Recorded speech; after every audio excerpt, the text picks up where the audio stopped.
Hi, Statesman Nation. Welcome to Week 7 as we preview what was supposed to be Peru State is Right. now Culver-Stockton. Yes.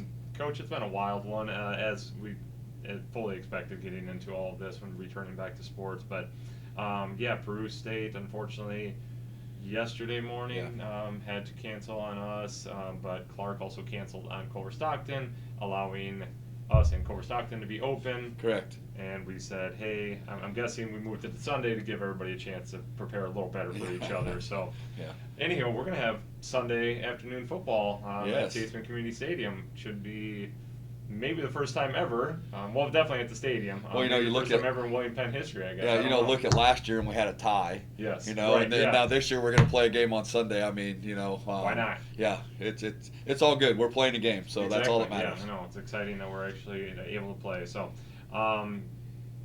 we could talk about that for a million years about how wild it is. But let's just go right into it. Yep. Let's talk about Culver-Stockton, the team that Well, we really just like you said, we got word yesterday morning.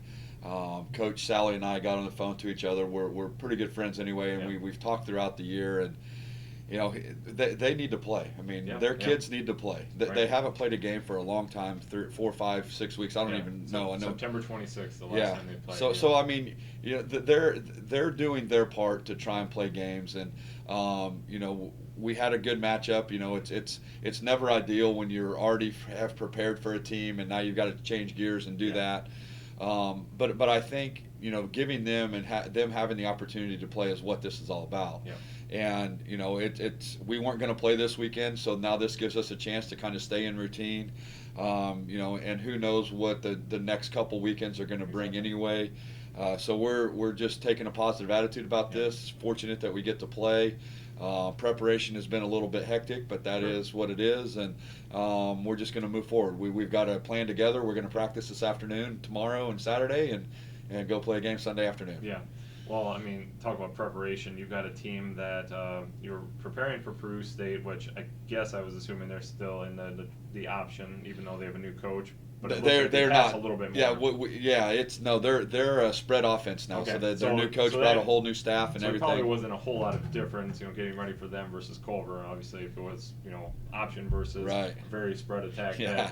that Culver has. Yeah. So, I guess in that respect, maybe a little bit easier for them. Not so easy because they go from Clark, which is Spread, kind of throw it the all over. place, and us. So they probably have it a little bit different, a little bit harder. But let's talk about Culver's offense first off.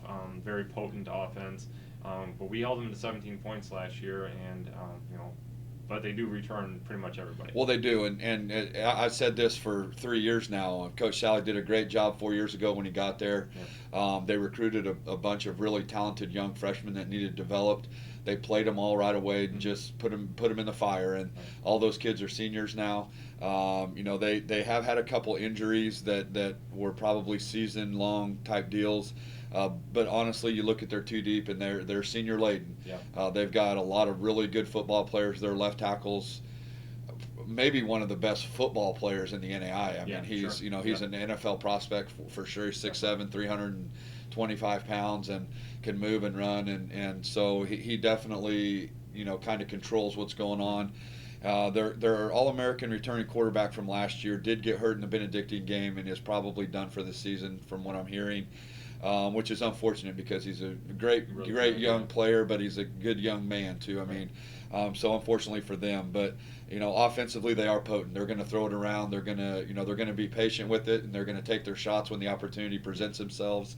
They're going to try and keep you honest with the run game, and so we'll have our hands full definitely on Sunday with trying to control what they're trying to do on offense. Yep. Defensively, obviously we're still very banged up on the offensive side. So, what are they going to present on the other side of the Well, football? the fortunate thing for us is they do a lot of the things that we do. Yep. So we had the preseason camp to prepare. We faced it, to a certain degree, last Saturday with Grandview.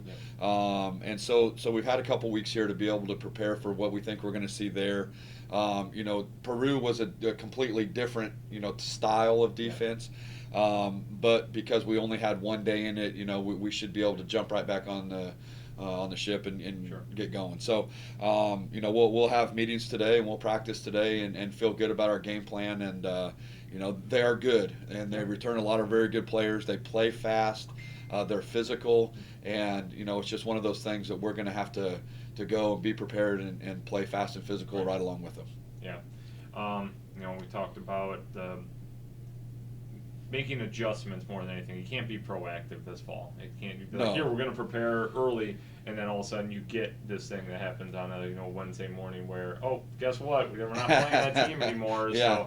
So, how was that conversation, I guess, yesterday when you broke the news to everybody and just said, all right, this is what we're doing, and here we go. We're going to go to playing double Z.